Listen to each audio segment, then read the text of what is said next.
겠습니다.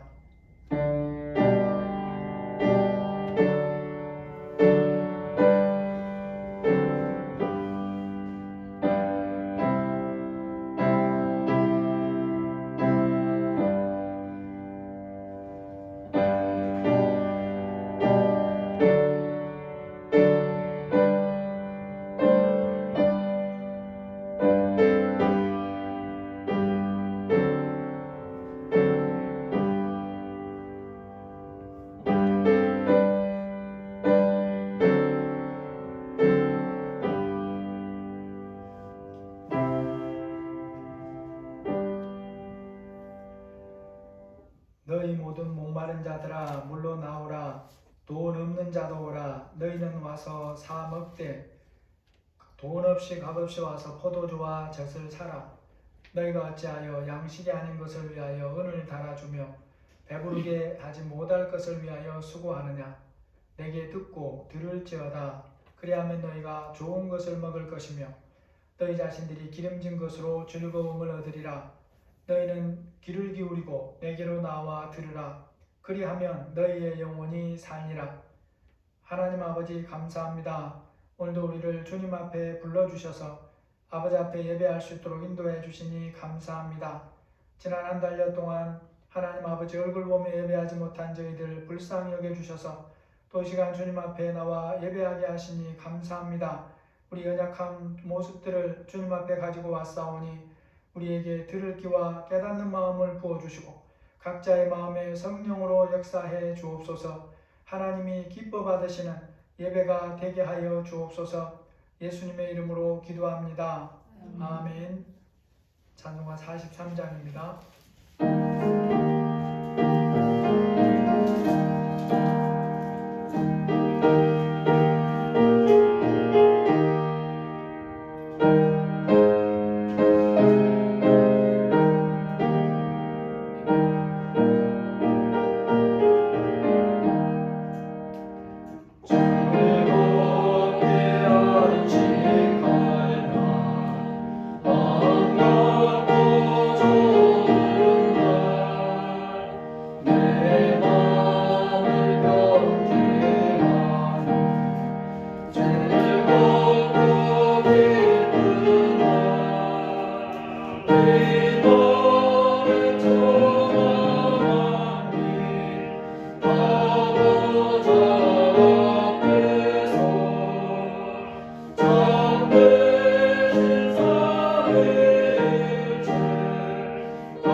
사도신경으로 신앙 고백하시겠습니다.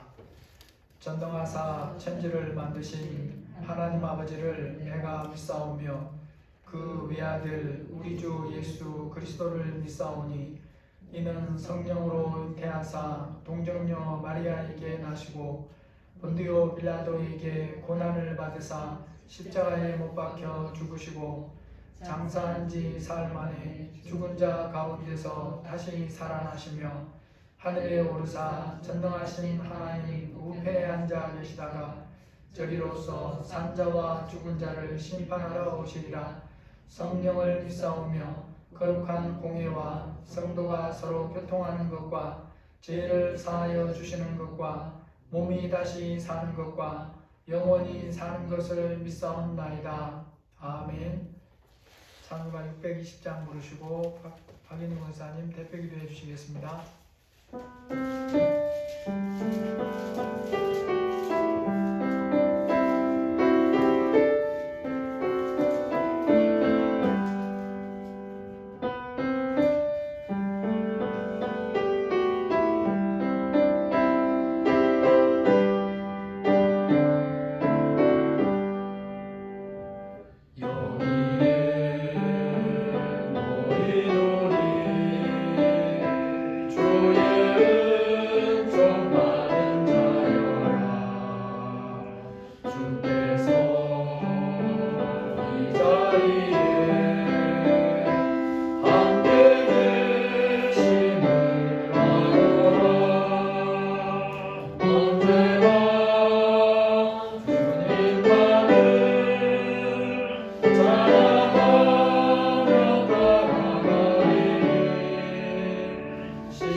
조심. 좋으신 아버지 하나님, 오늘 거룩한 주일을 맞이하여 주님 전에 모여 예배드리게 하심을 참으로 감사를 드립니다. 아버지 하나님, 우리가 전염병으로 인하여 주의 전에 모여 예배드릴 수 없는 상황들이 이어지고 있는데 하나님 불쌍히 여겨주시고 함께하여 주셔서 우리가 모여서 예배하며 주의 전을 사모하는 마음을 주의 전에 모여서 예배하는 것으로 함께 영광 돌릴 수 있는 시간이 속히 올 수 있도록 하나님께서 함께해 주시기를 간절히 원합니다. 지난 한 주간의 삶도 주께서 함께하여 주셔서 우리가 또한 주 안에서 평안하였음을 감사드립니다. 그 안에서 하나님 앞에 합당하지 않았던 것들을 또한 이 시간 주님 앞에 고백합니다. 아버지 하나님 불쌍히 여겨주시고 예수 그리스도의 보혈의 피로 우리를 또한 정결케 하여 주시기를 원합니다. 세상 가운데 나가서 살아갈 때에 하나님의 자녀임을 우리가 잊지 않게 하시고 늘 우리의 말과 행동이 예수 그리스도의 향기를 세상 가운데 전하는 하나님의 신실한 자녀들로 살아갈 수 있도록 늘 도와주시기를 간절히 원합니다.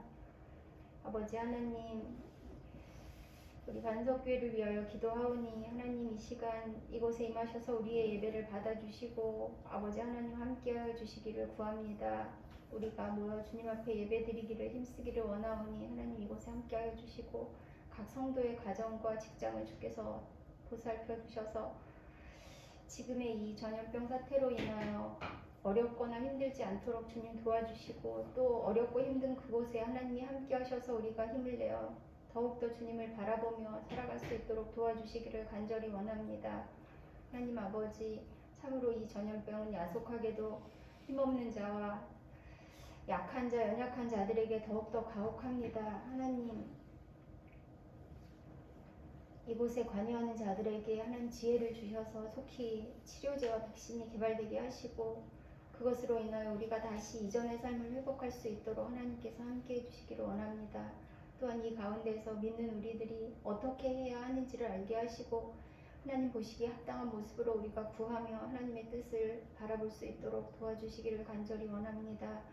하나님 아버지, 우리 반석교회 아직도 빈자리 많이 있는 것 주께서 아시오니 하나님 이곳에 하나님이 보내시기로 작정하신 자들을 보내주시고 이곳이 차고 넘쳐서 하나님을 더욱 기쁘시게 하는 전으로 바뀌기를 주님 원하오니 함께해 주시옵소서. 우리의 자녀들 위에도 함께해 주시기를 원합니다. 학교를 갈 수 없는 상황들이 이어지고 있는데 아버지 하나님 그 가운데서 하나님이 눈동자와 같이 보호하여 주시고 또한 학업도 미진하지 않도록 주님 도와주시기를 간절히 원합니다. 아버지 하나님 단위에 세우신 목사님을 기억하여 주시옵소서. 영육간에 늘 강건하게 지켜주시옵시고 오늘도 선포되어지는 귀한 말씀이 우리의 심령을 움직이게 도와주시기를 원합니다. 새로운 한 주간도 주 안에서 함께해 주시기를 원하옵고 지금 이곳에 살아계셔서 역사하시며 우리와 함께 하시는 예수 그리스도 이름으로 기도드리옵나이다. 아멘.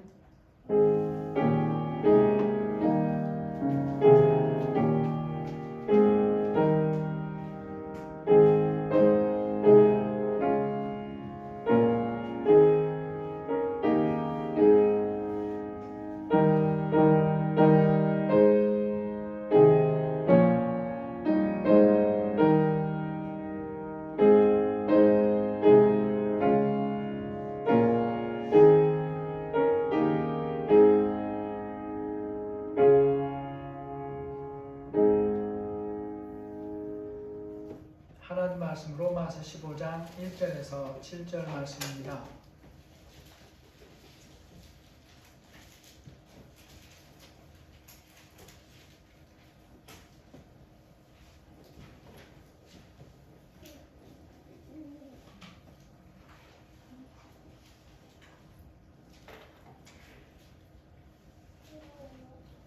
믿음이 강한 우리는 마땅히 믿음이 약한 자의 약점을 담당하고 자기를 기쁘게 하지 아니할 것이라. 우리 각 사람이 예수를 기쁘게 하는데 천만을 이루고 더를 세우도록 하지 않아. 그리스도께서도 자기를 기쁘게 하지 아니하셨나니 기록된 바 주를 비방하는 자들의 비방이 내게 미쳤나이다 함과 같으니라. 무엇이든지 전에 기록된 바는 우리의 교훈을 위하여 기록된 것이니 우리로 하여금 인내로 또는 성령의 위로로 소망을 가지게 하는 이제 인내와 위로의 하나님이 너희로 그리스도 예수를 본받아 서로 뜻이 같게 하여 주사 한 마음과 한 입으로 하나님 곧 우리 주 예수 그리스도의 아버지께 영광을 돌리라. 그러므로 그리스도께서 우리를 받아 하나님께 영광을 돌리심과 같이 너희도 서로 받으라. 아멘. 이제 우리 서로를 위해서 기도하겠습니다. 우리의 연약한 모습들, 메마른 모습들을 하나님 앞에 내려놓고 성령의 은혜를 우리의 성령께서 우리의 마음을 깊이 만져주시도록 이것을 위해서 우리 같이 잔잔하게 기도하겠습니다. 하나님 아버지, 지난 한 달 동안 하나님 앞에 나와 예배하지 못하고 가정에서 예배했는데 이 시간 주님 앞에 나와서 예배하게 하시니 감사합니다. 하나님, 우리의 메마른 모습을 주님의 하시니 성령님의 역사에 주옵소서. 우리의 거칠어진 마음을 주님의 하시니 주님 불쌍히 여겨주시고 기도합니다. 성령님 이 시간 주시고 우리에게 깨닫는 마음을 부어주시기를 기도합니다. 아버지 하나님, 우리는 아무것도 할 수 없는 것을 고백합니다. 우리의 심령이 얼마나 연약한지 모릅니다. 아버지 하나님께서 도와주시기 바랍니다. 살 수 없는 것을 고백합니다. 아버지 예배를 통해서 주님의 영광 받아주시고 우리에게 이걸 알아가 주시기를 기도합니다. 우리 성도들의 가정을 기억하여 주시고 한 사람 한 사람을 붙들어 주셔서 주님과 친밀하게 소통하는 믿음의 삶을 살고 은혜를 부어 주옵소서. 환경적으로는 어려운 중에 있는데 하나님 도와주시기를 기도합니다. 성도님 세밀하게 살펴 주옵소서. 우리 각자의 기울어진 목표를 주님이 하시오니 불쌍히 여겨주시고 목표를 크게 부드러운 마음을 허락하여 주시옵소서. 그들을 깨달아 주시고 깨닫는 마음을 보여주셔서 내 마음으로 가난한 마음으로 하나님 앞에 예배하는 시간 될 수 있도록 은혜를 베풀어 주시기를 기도합니다. 우리의 높아진 마음 주님 앞에 나아가서 그들을 기억하실 수 있도록 은혜를 부어 주옵소서. 머리를 듣고 지식으로 끝나지 아니하게 도와주시고 우리가 삶을 믿음으로 받아들이며 귀한 하나님의 말씀을 믿음으로 은혜를 부어 주시기를 원합니다. 주여 함께하여 주시옵소서. 불쌍히 여겨주시옵소서. 각자의 마음을 만져주시고 방향을 들릴 수 있도록 다 깨뜨려 주옵소서. 성령을 가르쳐 주옵소서.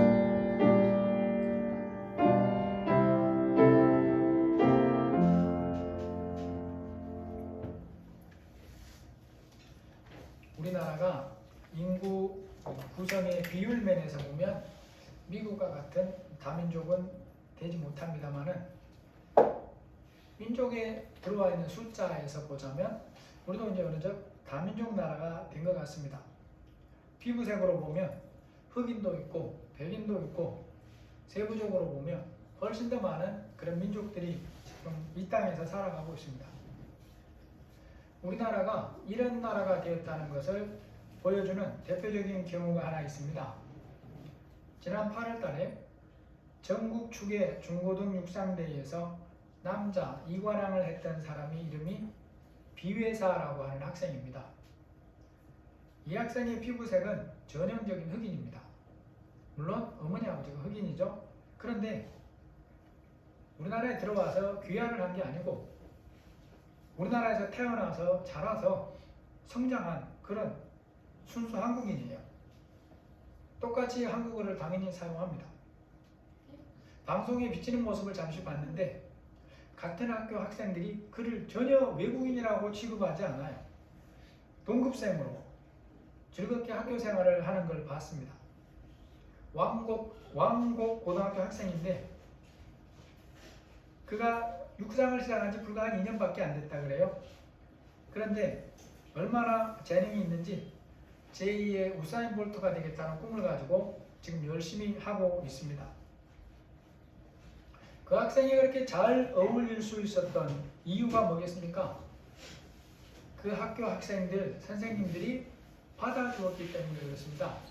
인정하고 받아준 거죠. 이 시간 살피는 말씀의 제목이 7절 본문에 있는 말씀 그대로입니다. 너희도 서로 받으라.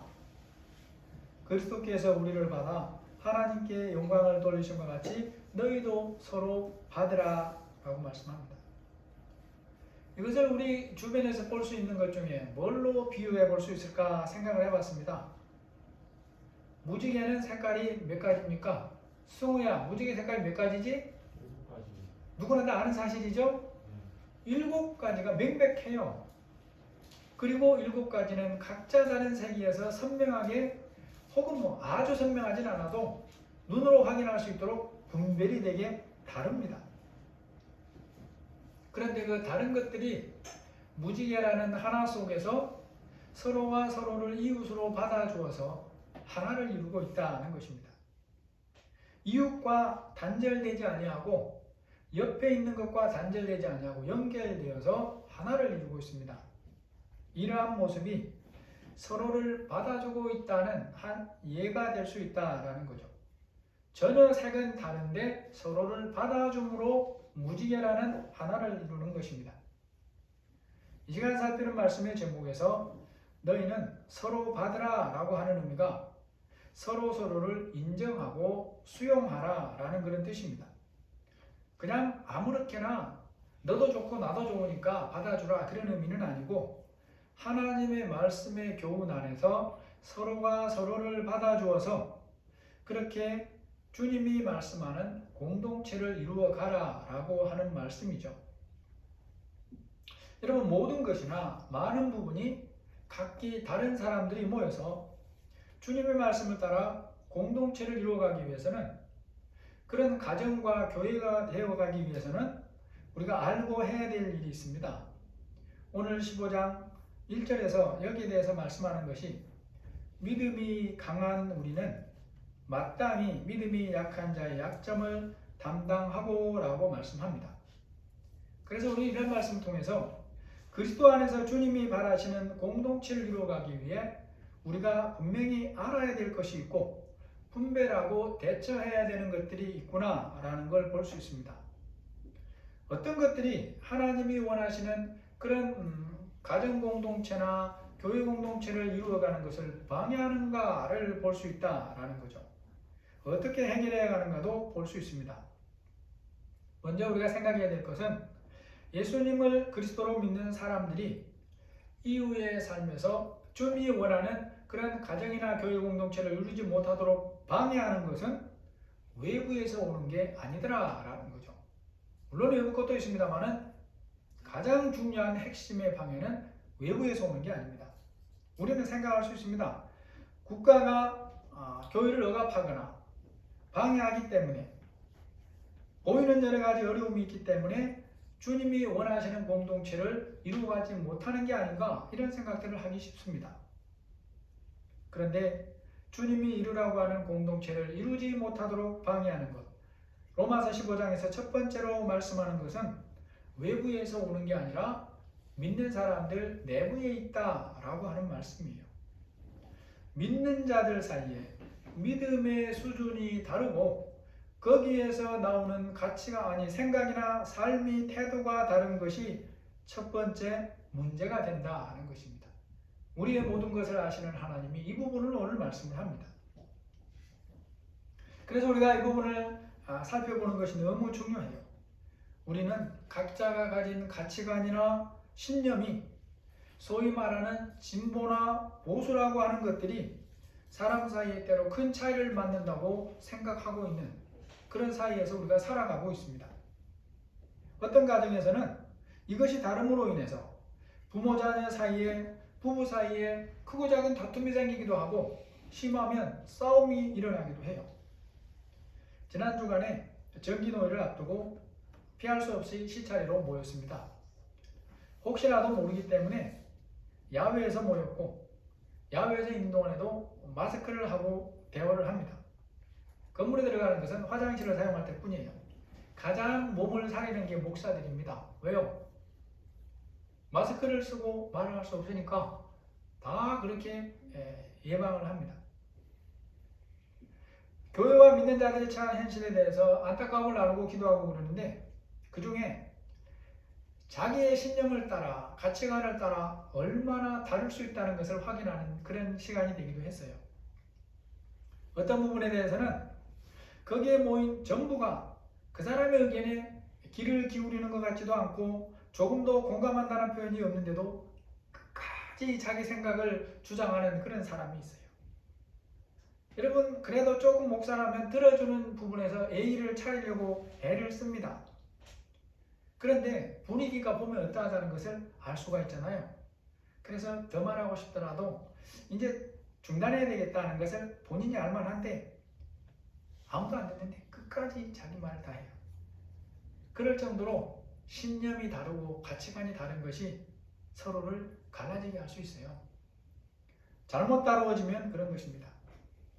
그렇게 자기 신념이나 가치관이 서로 다양한 사람들이 모인 곳이 교회입니다. 그리고 부부가 가정을 이룰 때도 처음에는 그랬어요. 제 아내가 그럽니다. 저보고 당신을 만난 지 30년이 됐고 결혼한 지 27년이 됐는데 같은 생각을 가지지 않는 부부들이 있다. 참 신기하다. 그러면서 아직도 당신은 나를 설득시키지 못한 부분이 있다. 대단하죠? 그게 사람입니다. 여러분은 어떤지 모르겠는데 저는 그런 것들을 종종 느낍니다. 그런데 중요한 게 있습니다. 그런 것들은 믿음 안에서 공동체를 세워가는 일의 첫 번째 되는 방해거리가 아니라라고 하는 것입니다. 아니다. 이런 말씀을 통해서 우리가 믿음에 대해서 확인해야 될 부분들이 있습니다. 살아가는 모습을 인정하려면 이 부분을 확인을 해야 돼요. 믿음은 한 가지입니다. 그런데 살아가는 모습은 한 가지가 아닙니다. 성경에서 말씀하는 영원한 생명을 얻는 구원 얻는 복음은 한 가지밖에 없죠. 바울을 통해서 갈라디아서 1장 7절에 말씀합니다. 다른 복음은 없나니 다만 사람들이 너희를 교란하여 그리스도의 복음을 변하게 하려 함이라. 그러나 우리나 혹 하늘로부터 온 천사라도 우리가 너희에게 전한 복음 외에 다른 복음을 전하면 저주를 받을지어다. 우리가 전에 말하였거니와 내가 지금 다시 말하노니 만일 누구든지 너희가 받은 것 외에 다른 복음을 전하면 저주를 받을지어다. 루터와 칼빈을 중심으로 하나님이 종교개혁을 일으키게 하시고 이후에 설립된 개신교는 하나입니다. 그런데 그 안에 있는 교파는 교단들은 여러 가지죠. 우리나라의 대표적인 것들이 장로교, 감리교, 성결교, 침례교가 있는데 그 외에 다른 교도 있습니다. 교단의 차이점은 세부적으로 보면 여러 가지가 있을 수 있어요. 세례 행함의 모습이 다르고 목사에 대한 명칭이 다르기도 하고 구원과 행함의 관계에 대해서 강조하는 부분이 다르기도 합니다. 드러나는 명칭도 다를 수 있어요. 그런데 기독교 진리의 본질을 인정하고 믿는 면에서는 아직은 큰 줄기는 같은 사람들이 더 많습니다. 물론 어떤 신학자나 목사들은 성경은 하나님의 말씀인데 부분적으로만 하나님 말씀이라고 말하는 이들이 있기는 합니다. 그렇지만 적어도 다수는 공개적으로는 그렇게 말하지는 않습니다. 우리가 이 순간까지 이런 모습들을 보고 있는 것은 현실입니다. 하지만 미국이나 유럽을 비롯한 곳은 이보다 훨씬 더 심합니다. 개신교 교단들 중에도 복음이 하나라는 것을 동의하지 않는 사람들이 신학자나 목사나 교단들이 이미 많이 생겨났어요. 그들이 하는 주장 중에 하나는 뭐냐? 성경의 말씀이 하나님의 말씀인데 일부는 하나님의 말씀이고 일부는 아니기 때문에 아닌 것들은 제거해야 된다는 주장이고 그걸 누가 정하느냐? 자기들이 정할 수 있다고 말을 합니다. 복음이 오직 예수 그리스도 한 분이라고 하는 하나님의 말씀은 변하지가 않습니다. 세상의 시류가 어떻게 흘러가고 사람들이 어떻게 변질되든지 우리가 믿고 있는 복음 예수 그리스도는 한 분이고 오직 예수 그리스도만을 통해서 구원을 얻는다는 것은 변하지 않는다라는 것입니다. 이것을 우리가 인정을 해야 돼요. 옆에 있는 형제가 믿음의 수준이 어떠하든지 이것 하나를 우리가 믿고 모여 있습니다. 그런데 문제는 이후에 살아가는 모습이 다르다라는 거죠. 다르다. 그리고 이 다름이 성경적으로 다루어지지 않으면 주님이 원하시는 그런 공동체의 가정이나 교회를 이룰 수가 없다는 것이고, 그렇게 이룰 수 없는 시간들이 오래가면 나중에는 갈라집니다. 한 공간에 있어도 마음이 갈라지고 주님이 원하시는 하나를 이루지 못한다는 거예요. 믿음의 수준에서 다름이 형제에 대해서 가질 수 있는 다른 생각들을 만들어내는데, 이것들을 하나님이 바로 잡으라고 말합니다. 오늘 본문에 보면 말씀을 따라 형제를 대하는 부분에서 믿음이 강한 자에게 주신 책임이 약한 자에게 주신 책임보다 더 먼저이고 더 큽니다. 1절 다시 한번 보시면, 믿음이 강한 우리는 마땅히 믿음이 약한 자의 약점을 담당하고 자기를 기쁘게 하지 아니할 것이라. 우리 각 사람이 이웃을 기쁘게 하되 선을 이루고 덕을 세우도록 할지니라. 1절 말씀에 분명히 믿음의 차이가 다르다는 걸 말합니다. 믿음이 강한 자와 약한 자가 있습니다. 하나의 복음을 믿는데 그 믿음에 강한 자와 약한 자가 있어요. 이건 특정한 가정이나 교회만 그런 게 아니에요. 이 땅의 모든 교회, 모든 가정의 모습이 다 이렇습니다. 주님이 말씀하는 공동체를 이루기 위해 복음은 하나이나 그 복음을 믿고 사는 사람들의 모습은 하나가 아니라는 것을 알고 사는 것이 너무 중요합니다. 그래야 서로를 인정하게 되고 서로를 비난하거나 정죄하는 죄에 빠지지 않게 되고 교만함의 죄에 빠지지 않을 수 있습니다. 형제를 예수님의 눈으로 세워가는 사명을 감당할 수 있다라는 거죠. 그러면 강한 믿음과 약한 믿음은 어떤 믿음일까요? 우리 자신들의 모습을 점검해 볼 필요가 있습니다. 믿음이 강하거나 약하다는 것은 어떤 사람의 보이는 부분이나 그 사람이 하는 말을 듣고 분별하는 것이 아닙니다. 진리의 말씀을 이해하고 믿음으로 받아들이며 사는 수준에서 차이가 있고 다름이 있다는 걸 알아야 됩니다. 히브리서 5장에 보면 여기에 대해서 음식 먹는 비유를 들어서 우리에게 교훈합니다. 히브리서 5장 13절에 보면, 이는 젖을 먹는 자마다 어린아이니 의의 말씀을 경험하지 못한 자요, 단단한 음식은 장사한 자의 것이니 그들은 지각을 사용함으로 연단을 받아 선악을 분별하는 자들이니라. 그러므로 그리스도인은 각자가 진리의 말씀을 깨닫고 믿음과 삶으로 받아들이는 정도가 어떠한가를 통해 자신의 믿음이 어떠한가를 점검하면서 살아야 됩니다. 그래서 보이는 면에서 헌신을 얼마나 하느냐라는 것도 믿음의 정확한 척도는 아닙니다. 강한 믿음을 가진 사람은 진리가 가르치는 교훈을 깨닫고 받아들이므로 버려야 할 것과 받아들여야 할 것을 더 분명하게 분별할 수 있습니다.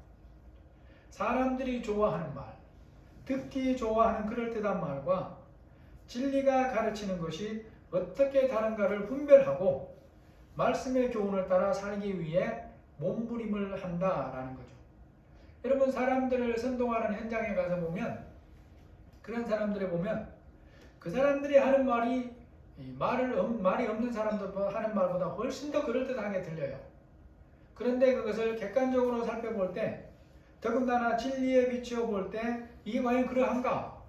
전혀 달라지는 경우가 너무 많다는 것입니다. 특히 오늘날 이 시대에 삶에서 분별해야 될 것들 짧지만 두 가지를 말씀드리겠습니다. 믿음에서 강한 자가 바르게 분별하고 살아야 할 대표적인 부분, 나의 삶이 믿음이 어느 정도인가를 점검하는 지표 같은 부분이 있습니다. 그게 하나가 뭐로 가도 서울만 가면 된다라고 하는 식의 삶입니다. 우리 주변에서 어떤 믿는다고 하는 사람이 삶은 말씀대로 사는 것이 아님에도 돈을 많이 벌거나 하는 일에 성공하면 사람들이 보거나 그 자신도 뭐라고 말하냐? 하나님이 복을 줘서 그런다 라고 얘기를 합니다. 과정은 무시하고 결과만 따지면서 사는 것에 있어서 세상과 조금도 다를 것이 없다는 거예요. 보여지는 삶의 부분에서 믿음이 강한 그리스도인 혹은 믿음이 약한 그리스도인이 분별되는 또 한 가지 부분이 있습니다. 소위 말하는 지성이면 감천이라고 하는 삶의 방식을 철저하게 경계하며 사느냐라고 하는 거죠. 이런 말을 기도 생활에 적용하는 것은 그야말로 하나님 말씀을 모르는 경우에 하는 말입니다. 하나님은 세상 말로 지성을 다한다고 해서 감동해서 받아주시는 분이 아닙니다. 하나님은 오직 말씀을 믿고 믿음으로 드리는 기도에만 응답을 하십니다. 하나님께는 믿음이 없이 정성을 다한 것은 아무런 가치가 없어요. 그것은 우상에게 하는 것뿐이지 하나님은 그런 존재가 아니라라는 것입니다. 믿음의 강함이나 약함은 은사의 유무를 가지고 말하는 사람들이 있는데 일견 그럴듯해 보이지만 성경은 여기에 대해서도 그렇게 말하지 않는다는 것을 알아야 됩니다. 엄밀하게 말하면 은사는 믿음의 성숙 정도와 직접적인 상관이 없습니다. 그래서 은사로는 믿음의 강함이나 약함을 분별할 수가 없어요. 각종 은사가 있음에도 믿음에서 약한 사람들이 있음을 보는 것은 너무나도 흔한 일이에요. 보이는 은사가 있든지 없든지 진리의 말씀을 믿고 삶에서 그것을 받아들이고 사는 사람이야말로 믿음이 강한 사람이라는 것을 우리가 분별을 해야 됩니다. 그래서 반대로 말씀을 아무리 많이 알아도 지식으로 많이 알아도 그것을 나의 삶에 믿음으로 붙들고 살지 않으면 그 사람은 믿음이 약한 사람이에요. 그러므로 목사나 신학 박사라고 해서 다 믿음이 강한 사람이 아닙니다. 어제 어떤 집에 신방을 갔는데 그 아이가 귀신이 들려서요. 그래서 그 아이가 하는 소리가 그렇습니다. 어떤 목사를 보면서 자기 엄마한테 그런대요. 귀신이 왔다 갔다 하는 거예요. 귀신이 역사할 때가 있고 정신이 면정지 돌아올 때가 있어요. 그래서 귀신이 돌아오면 엄마 저 목사는 가짜야. 방송을 보면서 그런대요. 엄마 저 목사는 돈을 밝히는 가짜네. 아 저 목사는 조금은 괜찮아. 이러고 있다는 거예요. 그리고 나서 이제 또 정신이 돌아오면 또 멀쩡해진답니다. 어제 그런 집을 갔다 왔는데 원래 드라마는 언제 끝날 때 어떻게 끝납니까? 뒷부분이 궁금해지게 하도록 끝나죠. 다음에 시간이 되면 말씀드리겠습니다. 여러분 목사나 신학박사라고 성경을 배웠다고 믿음이 다 좋은 게 아니에요. 여러분 믿음이 강한 사람이 믿음이 약한 사람은 어떻게 대해야 하겠습니까? 믿음이 강한 우리는 마땅히 믿음이 약한 자의 약점을 담당하고 자기를 기쁘게 하지 아니할 것이라 라고 합니다. 여기에 대해서 로마서 14장의 음식을 예로 듭니다. 로마서 14장 1절에 보니까 믿음이 연약한 자를 너희가 봤되 그의 의견을 비판하지 말라. 어떤 사람은 모든 것을 먹을 만한 믿음이 있고 믿음이 연약한 자는 채소만 먹느니라. 먹는 자는 먹지 않는 자를 업신여기지 말고 먹지 않는 자는 먹는 자를 비판하지 말라. 이는 하나님이 그를 받으셨습니다. 믿음이 강한 자가 믿음이 약한 자를 받는 삶을 구체적으로 뭘 말하느냐? 비판하지 마라. 업신여기지 마라. 그가 하는 말들을 무시하지 마라. 이걸 실천하라는 거예요. 여러분 돈을 많이 내놔라. 그에게 무슨 큰 따뜻한 옷을 하나 사줘라. 아니면 차를 하나 사줘라. 집을 하나 사줘라. 이렇게 말 안 하잖아요. 그렇게 했으면 우리가 어떻게 순종하겠어요? 그런데 하나님 뭐라 그래요? 믿음이 연약한 자야 하는 말을 비판하지 마라. 그를 업신여기지 마라. 이게 시작이다 라고 하는 거죠. 여러분 당시 믿음이 약한 자가 먹지 못하는 음식이 시장에서 파는 고기였습니다. 시장에서 파는 고기의 많은 부분이 우상에게 바쳐졌다가 나온 것이라고 알고 있기 때문에 그것을 못 먹어요. 그런데 성경의 말씀에 따라 믿음이 강한 자들은 그것을 사서 기쁘게 먹을 수 있습니다. 성경이 그렇게 말씀하고 있어요. 시장에서 파는 것은 묻지 말고 믿음을 가지고 먹어라. 아무 이상이 없다. 그런데 믿음이 약한 자가 그걸 보고서 실족하는 거예요. 혹은 비난하는 것입니다. 당신이 왜 그걸 먹느냐? 우상에게 바쳤다는 것을 소문으로 다 들었을 텐데 왜 먹느냐? 이렇게 비난하는 거예요. 그런 것을 들을 때 비난을 그들을 무시하지 말고 비판하거나 업신여기지 말고 오히려 어떻게 하라고 하느냐? 그들을 위해서 고기 먹는 것을 먹지 마라. 늘 먹지 말라는 게 아니고 그때 그러라는 거예요. 그래서 15장 3절에 뭐라 그래요? 그리스도께서도 너희 자기를 기쁘게 하지 아니하셨나니 이렇게 하라는 것입니다. 그리스도인의 성품에서 믿음이 성장해 갈수록 반드시 커져야 되는 부분이 있습니다. 그게 배려라고 하는 부분입니다. 믿음이 조금이라도 더 성장했다고 여길수록 어떤 부분에서 나보다 연약한 부분을 가진 사람을 볼 때 그 사람에 대해서 뭐가 커져야 됩니까? 배려가 커져야 됩니다. 배려가. 이 배려를 오늘 하나님은 뭐라고 말하냐? 우리 각 사람이 이웃을 기쁘게 하되 선을 이루고 덕을 세우도록 할지니라 라고 말씀하고 있습니다. 우리가 전염병에서 이웃의 덕을 세워가는 거예요. 그것을 통해서 꼭 그것이 반드시 그때 그렇게 하지 않으면 하나님의 진리를 거부하는 것이냐? 하나님의 말씀이 명백하게 말씀하고 있잖아요. 덕을 세워라. 이웃의 덕을 세워라. 세상에서는 강자는 당연히 강하고 약자는 당연히 대접받지 못합니다. 그런데 성경은 달라요. 교회는 반대적인 가치관을 가지고 있습니다. 강한 자가 대접받는 곳이 교회가 아니에요. 오히려 강한 자는 약한 자를 섬기는, 세상 기준에서 보자면 말도 되지 않는 그런 가치관을 가진 곳이 교회다라고 하는 것을 우리가 기억을 해야 되는 것입니다. 예수님이 제자들에게 그렇게 살게 하시려고 누가복음 22장 26절 이하의 말씀을 합니다. 너희는 그렇지 않을지니 너희 중에 큰 자는 젊은 자와 같고 다스리는 자는 섬기는 자와 같을지니라. 앉아서 먹는 자가 크냐 섬기는 자가 크냐? 앉아서 먹는 자가 아니냐? 그러나 나는 섬기는 자로 너희 중에 있노라. 마가복음 10장 43절 이하에도 말씀합니다. 너희 중에 누구든지 크고자 하는 자는 섬기는 자가 되고 으뜸이 되고자 하는 자는 모든 사람의 종이 되어야 하리라. 인자가 온 것은 섬김을 받으려 함이 아니라 도리어 섬기려 하고 자기 목숨을 많은 사람의 대속물로 주려 함이라. 여러분, 우리의 마음에 예수님의 가치관이 어느 정도로 자리 잡고 있는지, 그것이 삶에서 어느 정도로 실천되고 있는지를 돌아봐야 합니다. 세상 TV에서 높은 자리에 오르지 말라는 것이 아니라 믿음의 공동체 안에서 취해야 될 섬김의 자세가 뭔지를 알고 실천하면서 살아야 된다라는 거죠. 오늘 끝으로 살펴볼 교훈이 하나 있습니다. 그러면 주님이 원하시는 공동체의 모습이 강한 자는 언제나 배려하고 약한 자는 언제나 배려받는 모습에 머물러 있는 것이겠는가라는 거죠. 다른 말로 하면 믿음이 약한 자라고 해서 언제나 기저귀만 차고 있어도 되느냐라는 물음입니다. 주님은 여기에 대해서 뭐라고 말씀합니까? 서로 성장해 가야 된다라고 말씀을 합니다. 믿는 사람은 주님께서 믿음의 성장에 대해서 뭐라고 말씀하는지 분명하게 알아야 됩니다.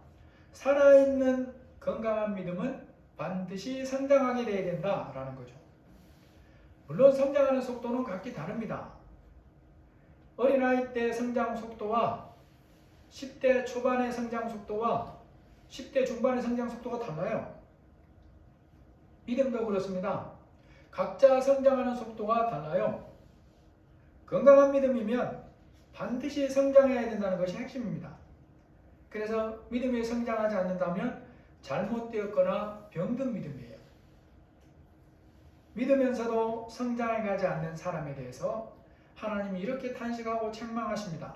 히브리서 5장 12절에 보니까 때가 오래되었으므로 너희가 마땅히 선생이 되었을 터인데 너희가 다시 하나님의 말씀의 초보에 대하여 누구에게서 가르침을 받아야 할 처지이니 단단한 음식은 못 먹고 젖이나 먹어야 할 자가 되었도다.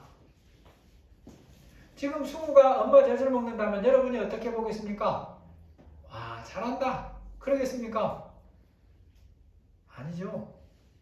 심지어 지금 서준이가 엄마 젖을 먹는다 그래도 사람들이 혀를 차고 난리를 할 건데 저는 여러분이 지금 영적인 면에서 젖먹이가 아닌가 우리 자신들을 한번 간절하게 돌아봐야 돼요.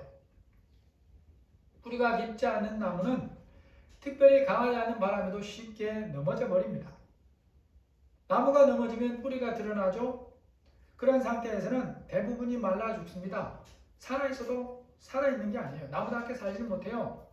사람들이 베어다가 땔감으로 써버려요.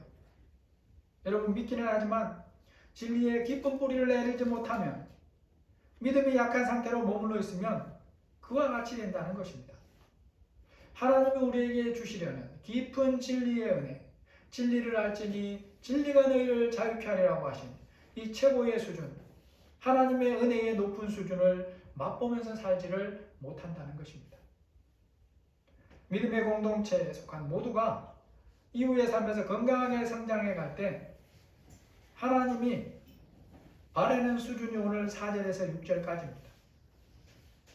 무엇이든지 전에 기록된 바는 우리의 교훈을 위하여 기록된 것이니 우리로 하여금 인내로 또는 성경의 위로로 소망을 가지게 함이니라.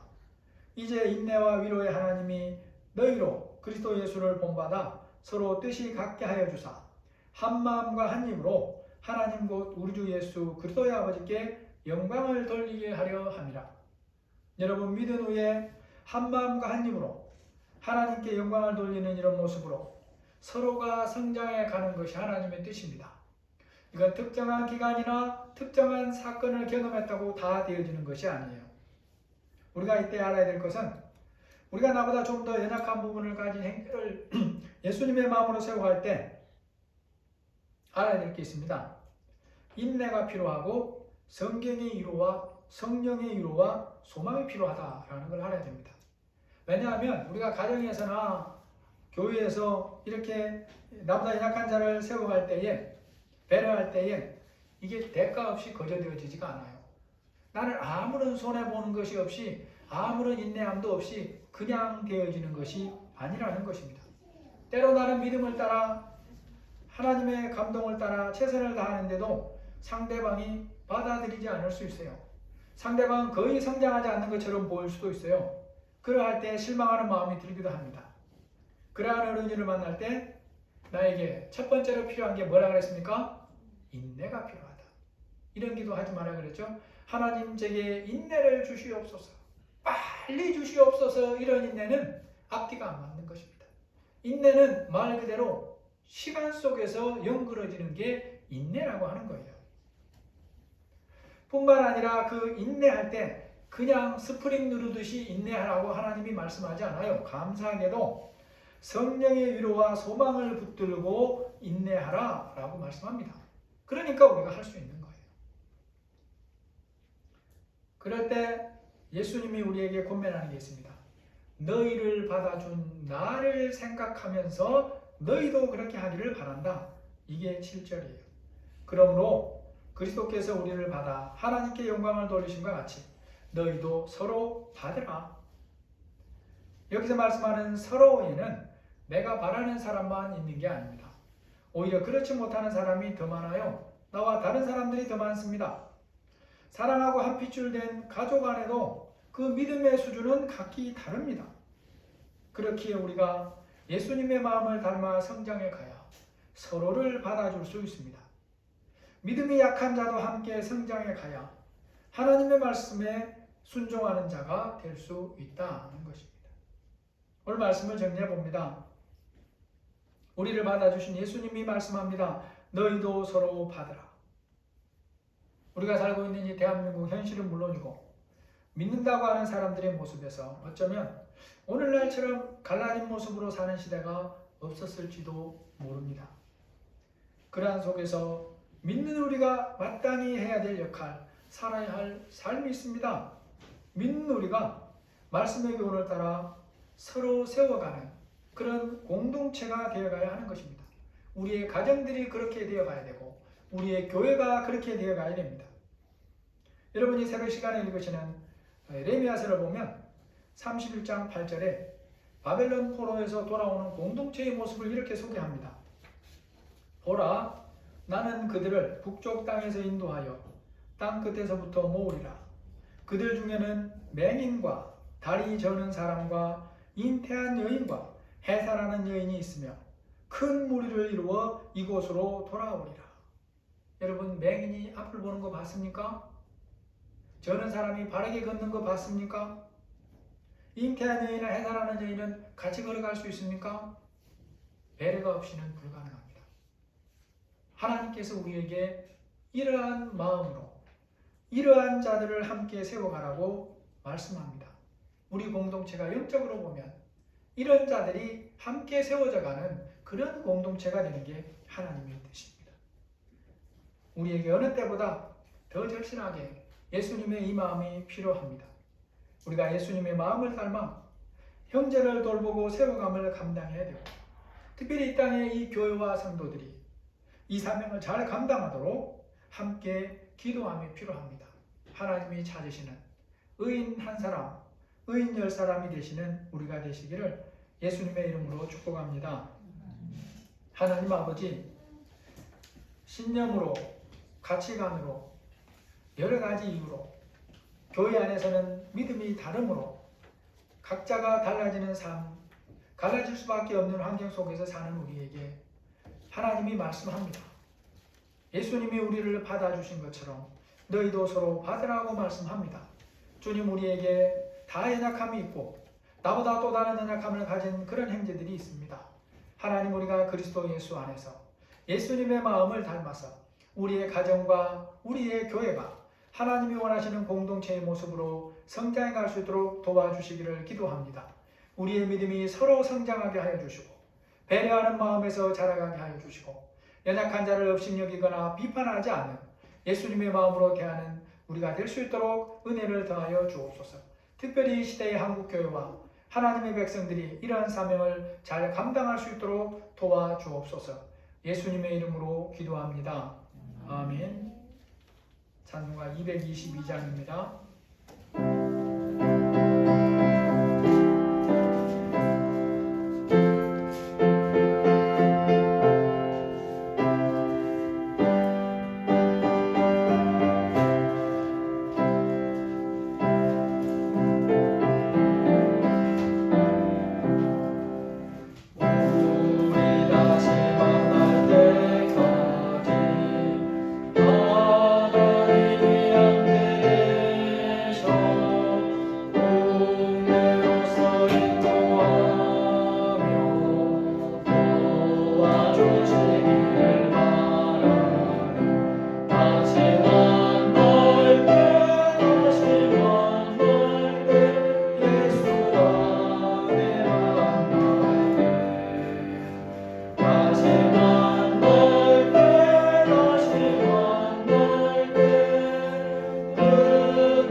아버지 하나님, 감사합니다. 저희들 지난 한 주간 또 한 달도 보호해 주셔서 주님이 지켜주시고 이 시간 주님 앞에 다 함께 얼굴 보며 예배할 수 있도록 인도하시니 감사합니다. 하나님, 경제적으로 어려움이 우리 삶에 많이 다가오고 있는데 주님이 불쌍히 여겨주시고 우리 성도들에게 일용할 양식을 풍성히 허락해 주셔서 주님 뜻대로 잘 사용할 수 있도록 은혜를 더하여 주시옵소서. 우리 성도들의 가정과 직장과 사업장 위에 하나님의 은혜를 주시고 특별히 보이지 않는 위험으로부터도 하나님이 보호하시고 지켜 주옵소서. 우리의 힘으로 할 수 없는 것 주님이 함께하여 주옵소서. 예수님의 이름으로 감사하며 기도합니다. 아멘. 오늘 교회 예배 모습은 지금 서울시에서 보내온 공문에 기준하면 20일 날 적용되는 것이고 다음 27일은 어떻게 바뀔지 아직 모릅니다. 그러니까 바뀌면 바로 또 연락을 드리도록 하겠습니다. 우리 성경 물품을 이렇게 함께 하신 분이 계신데 또 감사드리고, 하나님이 기도 중에 필리핀의 김재생 선교사님께 격려를 하라는 마음을 주셔가지고 그것 두고 기도하는데 전혀 말도 안 하고 뭐 찬조 요청도 안 했는데 몇 분이 이렇게 해주셔서 또 감사하게 또 지난 주간에 잘 보냈습니다. 전화를 해서 뭐가 필요하신지 여쭤봤더니 꼭 보내시겠다면 이러이러한 것들을 보내주시면 고맙겠습니다. 그래서 우리 사가지고 보냈는데 또 감사합니다. 여러분이 기억날 때마다 기도해 주시기를 바랍니다. 굉장히 힘들대요. 예배도 못 드리는데 20살 이하, 60세 이하 이상은 예배를 아예 못 드리게 한답니다. 그러니까 그 선교센터 안에 현지인이 와서 드리는 예배당이 있는데 그렇게 못 오게 하는 거예요. 그러니 분위기가 그러니 뭐 또 사람도 못 오고 거의 이동도 잘 못하는 그런 답답한 상황이 있나 봅니다. 기억나실 때 기도해 주시기를 바랍니다. 찬송가 595장입니다.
이제는 우리 주 예수 그리스도의 은혜와 하나님의 사랑하심과 성령의 교통하시고 인도하시고 보호하시는 은혜가 믿음의 수준이 각기 다른 사람들이 모여서 주님이 원하시는 공동체로 이루어가는 우리 반석교회의 성도들 위해, 그래서 나보다 연약한 부분이 있는 이들을 예수님의 마음으로 대하며 세워가기로 다짐하는 우리 모든 성도들 위해 또 한 주간의 삶 위에 지금부터 영원토록 함께 계실지어다.